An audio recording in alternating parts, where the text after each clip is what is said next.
Hey guys, what's going on? It's your boy George Mackay back here on the MLW Rewind. And as you can tell, Uncle Bobby B is not here. Or he's had a change in. I've had a change of a change of co-hosting? No. Like, are we firing Uncle Bobby? No, he's change. I gotta say, the doctor did fucking phenomenal work. Well, without further ado, here's the new Uncle Bobby B. No, guys, as always, you may know her for some of the stuff we've done in the past, some prediction shows, some reaction shows, but this is the voice of reason, one of the cornerstones of Straight Talk Wrestling. Michelle Rougeau's back, and she's joining me for the MLW Rewind Fury Road Fallout. Great show. Great pay-per-view. Like, top to bottom. Yeah. Absolutely enjoyed the crap out of this pay-per-view. Let's get into it. Like, I'm still reeling from that. Really from it all. All right. So our first match was off the top. I didn't put these in order because I wasn't sure how the card went, but we'll jump all over the place. Our first match to open the show was the Weapons of Mass Destruction. We did not see COVID in a box. No. This time they got rid of the anthrax. But what we did see is some kind of chemical / biohazard waste in a very large container, much like what Mads Cougar was thrown into. So you know that Jacob Fatu, being in this type of match, he knows exactly what he needs to do and how to, I guess, kind of convey the landscape of this match. Yeah, you could tell he knew how to navigate.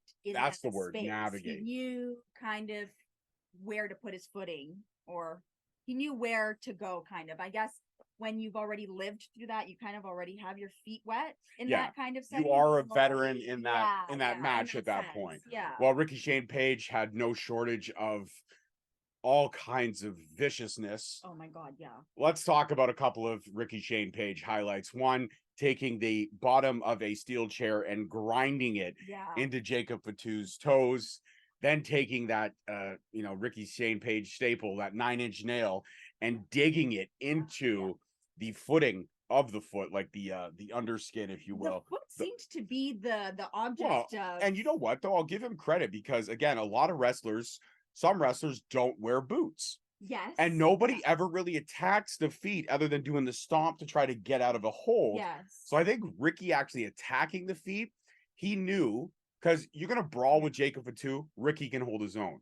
But if you're going to let Jacob Fatu have that space to fly, oh yes, he's going to make you pay for it. Too. Yep. He's going to make you pay for it every single time. Jacob Fatu will definitely make you regret not cutting him off at the knees. Right. Yeah. So if you can't take Fatu out at the knees, take him out at the feet. Or at least that was the strategy of Rickey Shane Page. Now, another cool Rickey Shane Page moment was where he picked up Jacob Fatu with a steel chair already on his back and then proceeded to do a simple power slam that was so basic yet so fresh at the same time, because he power slammed him not onto a chair, but with the chair, which I thought was cool. I thought that was a really fresh, innovative look at that move. Like, I think a lot of times when you're watching matches, you do see a lot of the similar things, but it's to get that pop. But I think that was a very creative, out of the box. Same thing with the feet. Like, it's a trend now, you've seen. Like, he definitely thinks outside of the box, and I think in matches to come, that's really going to be a good weapon for him to have in his arsenal, to think like that, to say, you know what, his feet are open, I'm going to attack those suckers. Exactly. And you know what the interesting thing was, even though Jacob Fatu has been in this match before, Rickey Shane Page was the innovator of new things in this match. Jacob went for the not cliche things to say, or the cliche things to say. There we go. I got the word right finally. Not to say that, but I mean, he did his typical, tope suicidas. Yes. He did his suicide dives, but Rickey actually taking off the top rope of the ring. Yeah. And then taking the hook and digging the hook into Jacob's feet. Again, the feet being the primary focus for the calling and for Rickey Shane Page. But I will say Jacob Fatu did get his spots in, did get his work in. The pretty much, I guess, inverted, like, corkscrew moonsault over the second rope onto Rickey on the floor was incredible. Rickey went through tables, Jacob went through tables, but Rickey also got the worst of that chemical waste bin. Yeah. As his face was put inside of it.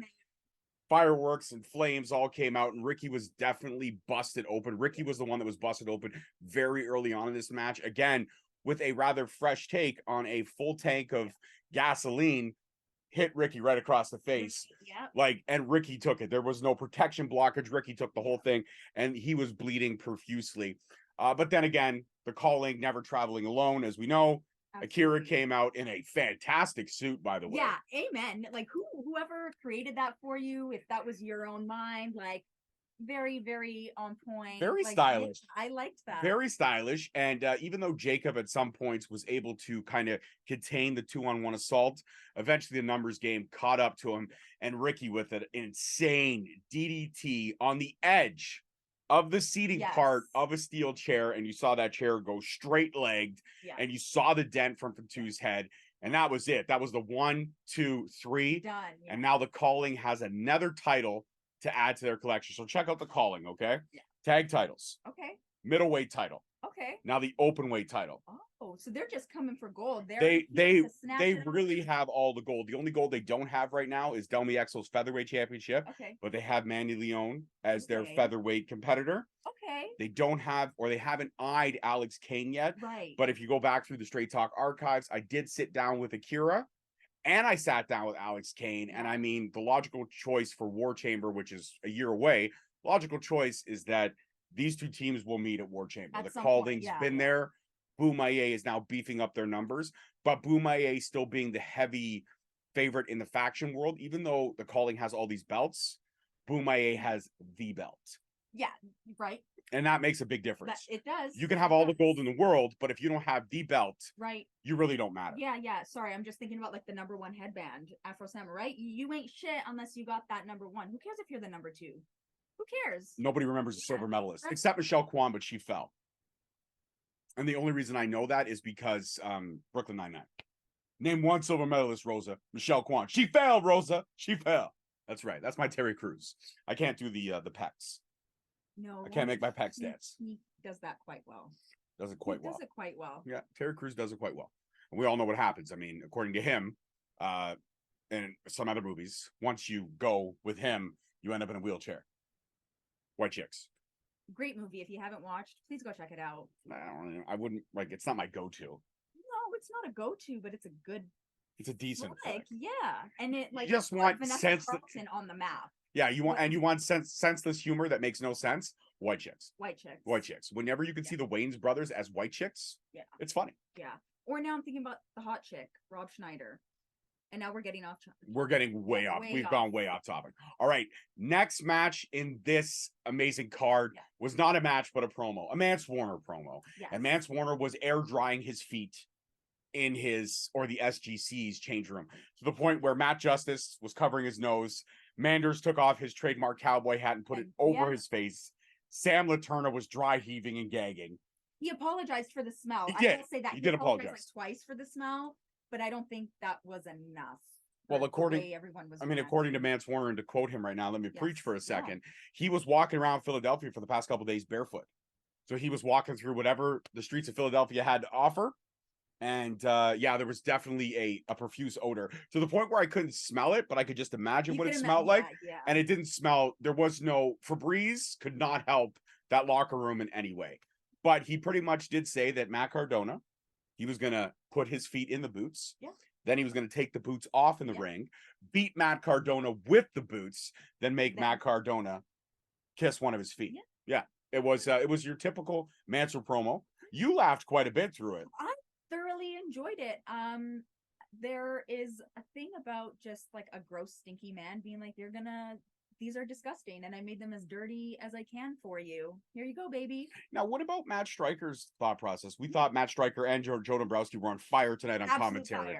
Absolutely amazing. But Matt Stryker consistently pointing out through the night, and I guess it might have been, again, to use the word cliche, by the end of the night, but every match where there was an everyman type of character, he was pointing out that these fans in Philly, a working class town, working class city, they could get behind the everyman character. So you got your Willie Mack was an everyman. You had Mance Warner was an everyman. You had Jacob Fatu in that particular instance. In that setting was the everyman. So do you feel like Matt Stryker consistently pointing out the everyman was something that added to Fury Road, or do you feel that it took away from Fury Road as the card went deeper? You know what? I think it added just to get the crowd involved, to get people involved. You always want to root for somebody that you have that connection with, that investment. you feel you want to be invested. You're like, no, I'm that guy. Yeah. Or, I know that guy, and he always gets picked on by the big guy, or whatever the case is. I think that's why, like, even when I was younger and I fell in love with wrestling, I think that's why I resonated with the Bam Bam Bigelows or the big boss man type characters, because they had the same body type that I had. So I resonated with those guys, not so much out of shape. I am out of shape, but not so much out of shape, more so they were the shape that I was. Right. Yeah. It's like you look for somebody who looks like you or sounds like you, to have that, like, okay, this is something that I can aspire to given my aesthetic. And I think that's really important, whatever age you are. I think it's really important to have something to strive for. I like that. I like that. And before we get into the next match on the card, which was Becca versus Maki Itoh for the #1 contendership for the featherweight title, we finally had the debut of Sessions with Saint Laurent. Yes. And the dirt sheets were wondering, everyone was wondering who he was going to bring in. Uncle Bobby B thought it might have been Mack Cardona, but Mack Cardona was already on the card. So I didn't feel that made sense. Right. And this one was someone who hasn't been on MLW television in 2+ years. Right. That's right. She disappeared under extremely, very mysterious circumstances. And now she's back. That's right. The bitch of MLW, her words, is back. Salina De La Renta. And she now has the pipeline to Mexico. Right. Considering CD, Cesar Durant, mysteriously disappeared. And Saint Laurent asked her, he asked the hard question. He said, did you have something to do?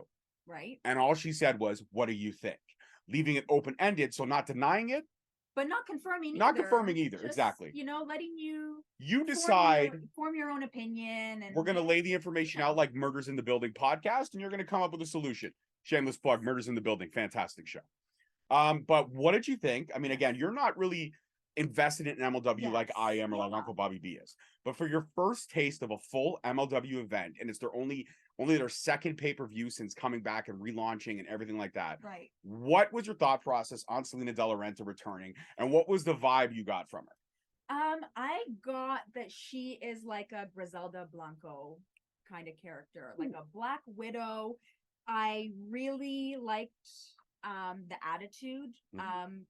To take a line from the show You, I can't remember the character's name, but she says basically something along the lines of I don't care if you think I'm a bitch. I actually hugely prefer it. And like the word bitch has a negative connotation to it. You think it's bad, but for me, a bitch is a person.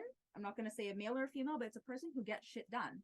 Bitches get shit done. And that was the energy that I got from her, that, you know what, I'm here, I'm back, and I'm making a statement, and like I'm going to prove you guys right. She said she's going to bring the best luchadors that MLW has ever seen. And so now bring it. And we're going to see her debut luchador on October 14th at MLW's next event, which is promptly titled, and I do love the title, for October, there's no better title, Slaughterhouse. That's right. October 14th, mid-October, we're going to get Slaughterhouse MLW style, and it is going to be absolutely fantastic. And to quote one of my favorite lines from her speech, where she snatched the mic away from Saint Laurent, she took all the spotlight. She said, MLW, I'm coming for all the gold. I'm coming for all the power, and I'm coming for revenge. Yes. And when Salina De La Renta sets her sights on revenge, like Michelle said, bitches be getting shit done. There, hell hath no fury like a woman scorned, right? Yeah. So like that was the energy she brought. So I'm excited to see, what her next step is. You've got me amped up. Show me. Show me. Let's go. The ball's in your court. Here you go. Take the ball. You're gonna run with the kid. Show me what you got. Yeah, absolutely. Right. And I think so. Would you say you're a fan of Salina De La Renta? I am. And I think Chris Jericho, I think said it best. Like sometimes when they give you 30 seconds, you have a promo, here's 30 seconds, you have screen time. What are you gonna do with it? And I think she knocked it out of the park. She made the most of it. I'm sold. I like that. Okay, well, the bitch of MLW is back, and she's taking names, and she wants all the gold. So she's definitely going to have her sights set on the calling and on Boom Fight Club. 150%. Now, let's get into this. To center myself. Becca versus Maki. I thought you were going to break out into song for a second. No, I'm going to talk about how one of my favorite childhood lullabies, though, was ruined tonight. No. Becca, Maki Itoh coming out looking happy as hell to be there, always looking for a fight and looking absolutely ready to kill you with a smile on her face.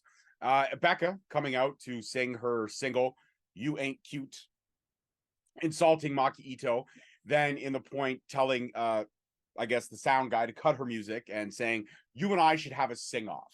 Yes. So as Maki Itoh promptly tells everyone she will sing for everyone, she goes to belt out a very bad off-key note and is greeted with a back fist from Becca.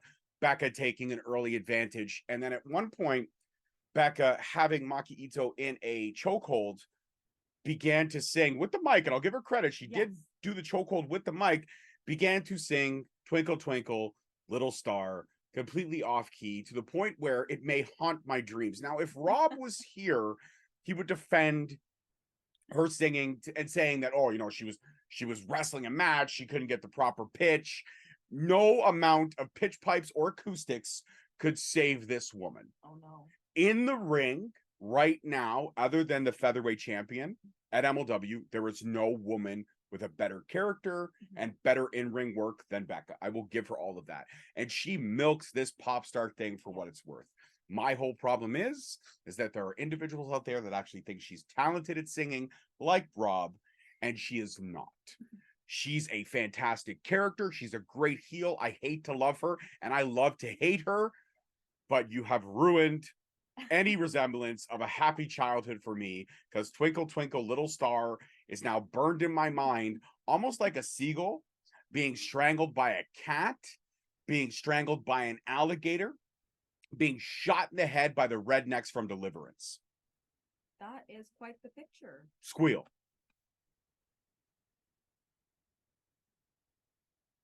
I will say her singing Don't lie. voice. Don't lie, I'm gonna invade your personal space right now. It's not that good, and I think it's hilarious that Rob, who is in a band, right, musically trained for the better part of 2 fucking decades, Michelle, and he said, like, yeah, this girl. I think he's blinded by the vision of what he's getting. Listen, Becca checks all the boxes. Absolutely. So, but she does not check the box for singing. No.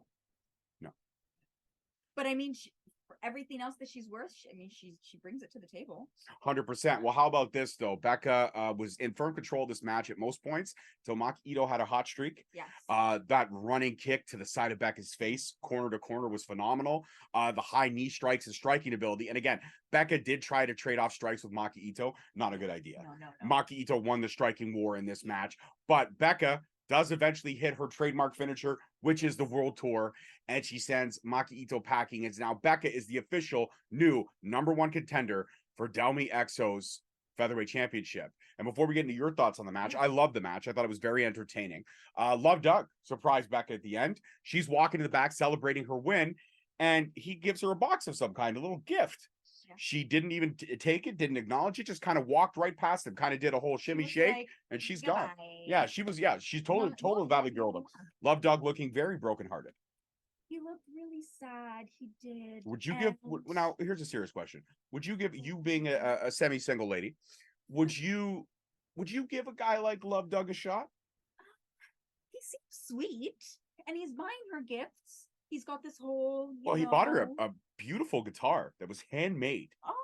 And she smashed it over Delmi Exo's head a few weeks ago.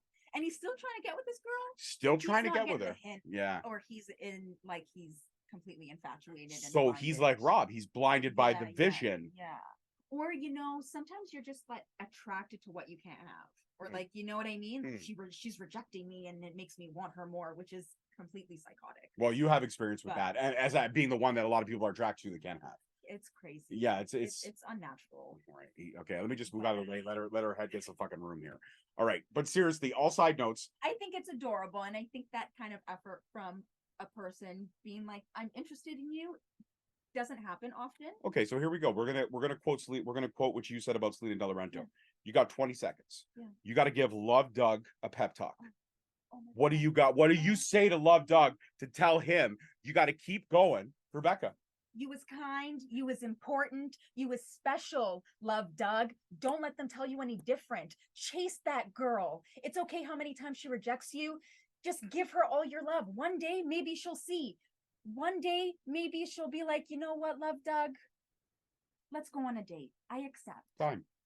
Not bad.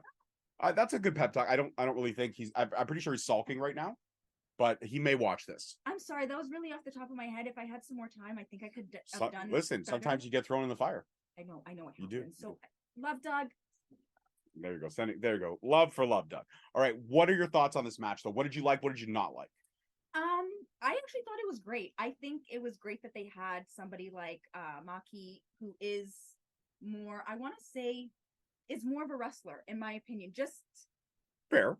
Just based off the character alone, right? Becca, she's a superstar. She is a singer, right? That's how she's coming out.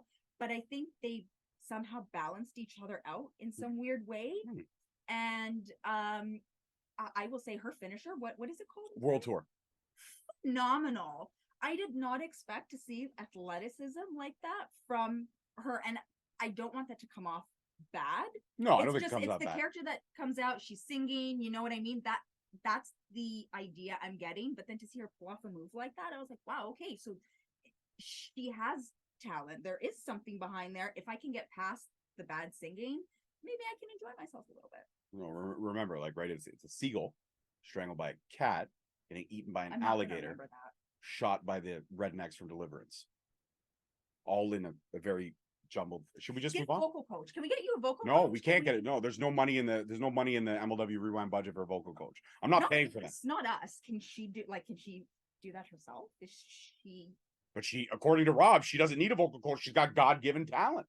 Well, then I don't know how I can help. Girl, you know what? You're doing your thing. I'm not gonna hate. I'm not gonna hate, man. All right, moving on. Let's take it over to, how about this? Mack Cardona versus Mance Warner. The time for talking is over. The time for air drying your feet is over. The time for manicures and pedicures is over. The time is now.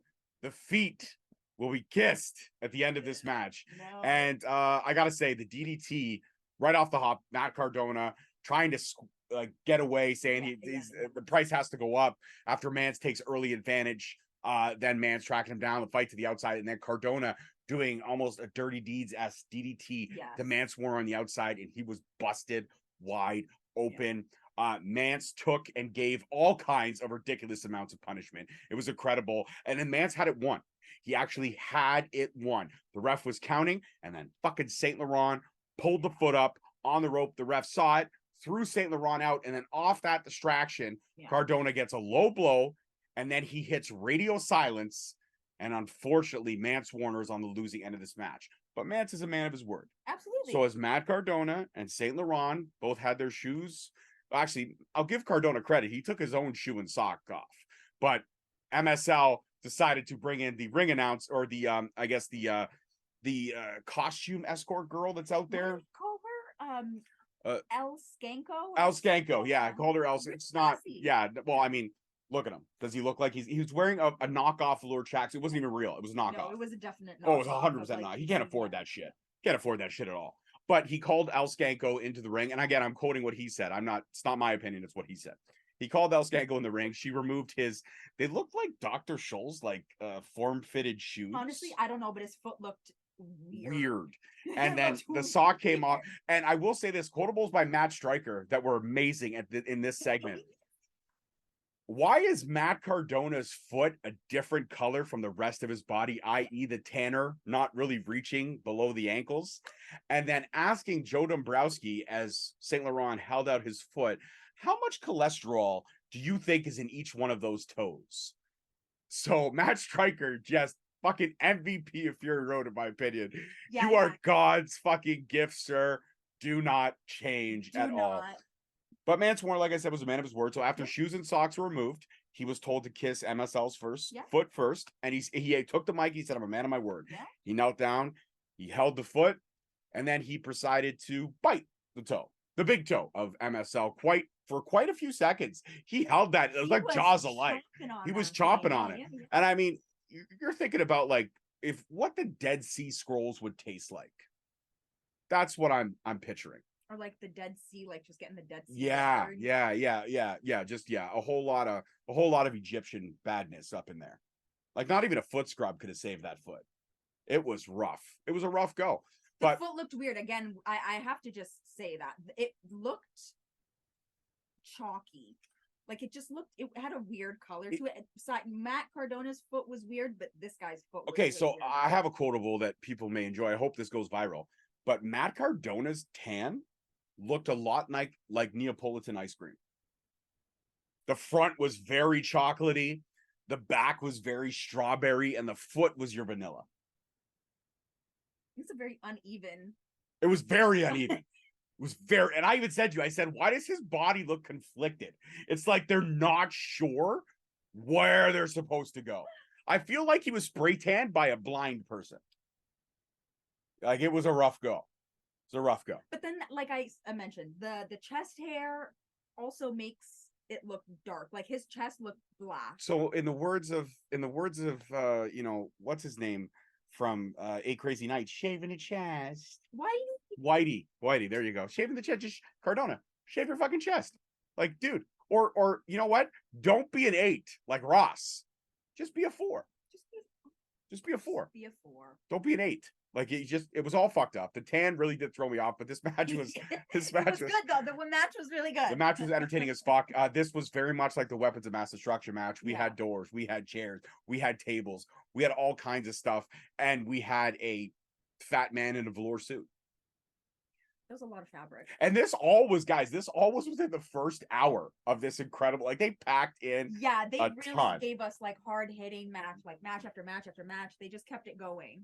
It was fantastic. But thoughts on Mance Warner getting hungry, thoughts on Matt Striker, thoughts on just this match in general, thoughts on Matt Cardona's MLW debut.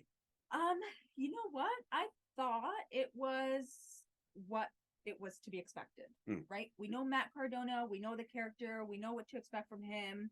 We know Mance, we know, like, you know, he's a little crazy, but as he said, he is a man of his word.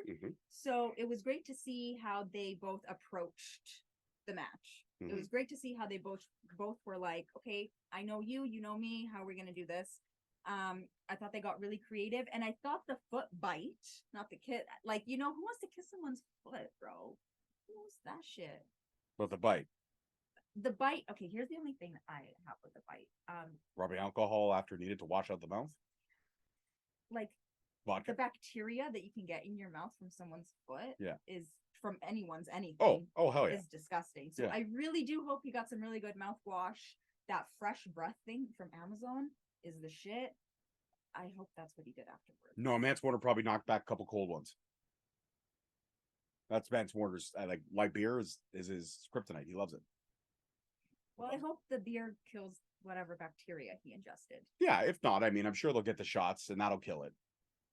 He seems like a tough guy, though. So even if he doesn't get the shots, I feel like he'd I feel like Mance Warner would be okay. Yeah. He's like one of those guys with like a super strong immune system. So which is probably why he was like, I can bite this. Yeah, fair enough. Well, how about this? The first hour of this show was entertaining as hell. Yes. We had comedy, we had drama, we had foots being bitten, we had just a whole bunch of everything. But the second half of this card was pro wrestling at its finest, and these 3 matches knocked it out of the park. The first match in the second hour of Fury Road with Ichiban versus Hot Sauce Tracy Williams. And this match was fucking fire. These 2 guys went at it technically. They went at it brawling. They went at it in a high-flying ability, and they took it to the ground for some amazing submission maneuvers. I cannot say enough about Hot Sauce Tracy Williams and Ichiban. When you find that dance partner in pro wrestling, you want to wrestle him as often as you can. And Ichiban debuted. Williams was the best guy to put him in the ring with, and these 2 did not disappoint. Ironically enough, as much as I have so much great things to say about this match, it was not match of the night.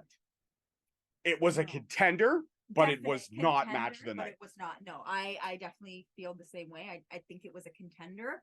But as you know, we had 2 more matches afterwards, right? You got to wait till you see the whole card, and then you can make that decision. But this definitely was a close second. It was a front runner for match of the night. Absolutely was. And the win was very simple. Ichiban hitting a off the rope sling blade on Tracy Hot Sauce Williams for the 1-2-3, and Ichiban wins in his MLW debut. So the man from Japan's #1 dojo, he delivered exactly what he said he was going to do. He came in, he kicked ass, and Tracy Williams took it to the limit. I'm not taking anything away from Hot Sauce. Yeah. He made Ichiban work for this win. And yeah, no, 100%, 100%. But when Ichiban landed that and he got the 1, 2, 3, I mean, I was like, let's go, buddy. You know, so I really do think that this match was fantastic. Dare I say it's one to watch again, just for the sheer. I would watch this match again. Like, if you're opening up a wrestling school and you want to teach your students exactly how to tell the perfect story, this would be a match I would show them. This would rank up there with me, just the story that was told in the ring, with WrestleMania 10. And I know you're thinking about all the history, like, really, George, are you okay? But I put it that way. The story that these guys told was utterly unforgettable. And if you don't know what I'm talking about, a lot of you are probably out there right now watching All Out.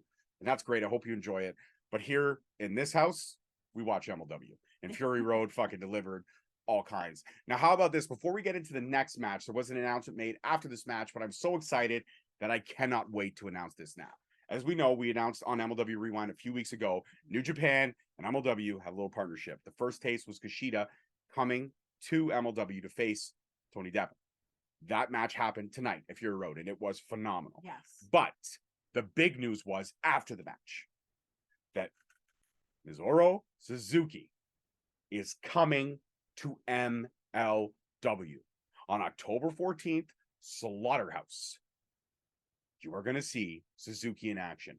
My only question is, who the fuck is he going to fight? Because put him in a match with Tracy Hot Sauce Williams, I am down. Put him in a match with Alex Kane, I am down. Yeah. Put him in a match with fucking Willie Mack, I am down. Yeah. Fuck it. Put him in a match with Alex Hammerstone or Jacob fucking Fatu. Yeah. Hey, you know what? I think he has so much potential, and I think there is a whole roster here at MLW that they can go toe to toe with one of the gods of pro fucking wrestling. Right. Okay, and guys, you're gonna get to watch this match not for $49.99, not for $59.99, not for $69.99, for $7.99. How incredible is that? Fight Plus, guys, monthly subscription service, $7.99, and you get all the content not only from MLW but everything else. Right. Fight Plus is probably hands down one of my favorite subscription services, and I enjoy every single fucking thing about it. And you get all these amazing MLW events included in that, along with GCW and so many other fantastic promotions. I couldn't list them all. Right. How do you go wrong with that? $8 a month? That's 4 copies. Right. Three and a half. Yeah. But here, listen, Canada is only one size, extra large or bust. There's no other size. If you don't extra large, you get the fuck out of my face. Now, talking about this match behind me, Tony Deppen, Kushida. Holy fuck. Yeah. What I loved most about this match, they had chemistry and it was absolutely fantastic. But Deppen and his engagement with the crowd, taking off people's hats, throwing off people's. At one point, he actually spit nose booger into a crowd member's face. And yeah, I get it. You know, we're always worried about, you know, COVID and flu season, but it was worth it. I would take a snot shot from Tony Deppen. Okay, well, you know what? Some of us are always built different. Yeah, that's cool. You can be built different. Some of us are built different. But also reaching into his trunks and pulling out the middle finger. Yes. That was classic. Yeah. But this match was just mind-boggling. Kushida is so underrated. WWE letting him go was the biggest mistake they ever fucking made. And Tony Deppen just delivers on so many skills. And Tony Deppen looks like if Neville Longbottom and Jamie Kennedy had like a one-night stand. This Tony Deppen, he looks like Jamie Kennedy from Scream 2. Fuck you. Like he does. You know what? He was fantastic. I think he can wrestle. He played his part. He can wrestle. Like, he made me hate him. He made me be like, this guy's a shit. But he also made you appreciate his ability to where you could boo the man and then cheer the shit he's doing in the ring. Be like, fucking, I hate this guy, but that was fucking awesome. Sick. Yeah. He had Kushida at a standstill for a long time. He took away his flying ability. He was targeting the back. He was targeting his arms. He pulled away from so many different submission holds that Kushida threw out. And he also got Kushida in quite a few. But regardless, Kushida hits the Back to the Future for the 1, 2, 3. And at the end, I thought we were going to get a show of respect. Tony Deppen went back in the ring. He laid his hand out there. And when Kushida went to extend it, Tony Deppen gave Kushida that. Kushida in the middle of the ring just saying, hey, I got the W. It is what it is. But this match, again, not match of the night, but it could have easily been a contender. Really? For me? This was match of the night for you? This was match of the night. Wow. Okay. No, I'm not saying wow. I'm surprised. The main event was bad or anything. I really enjoyed the chemistry between these two. Like, okay, and you know what? That's fair. If you think way you would rank it would probably be, and we haven't talked about the main event yet, but the way you would rank it for you would be match night would be Kushida and Deppen. Yes. Ichiban and Tracy Williams would probably be second. Yeah. And then the main event would be third. Yeah. See, for me, it would be the main event. Oh, yes, yes. Kushida and Deppen.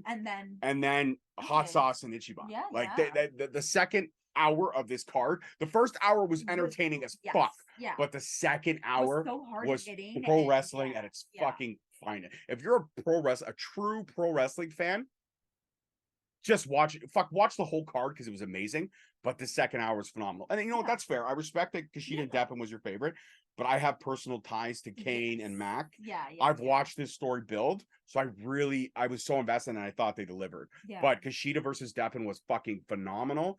And kudos to everyone on the card because MLW brought it tonight and they delivered on so many different levels. That ECW arena chanted, "This is awesome" a few times. Yeah. They told Becca to shut the fuck up, which was absolutely amazing. That was fantastic. They were yelling out Kushida. The crowd was hot tonight, and that made the environment so much better. And now, without further ado, it is time for the main event.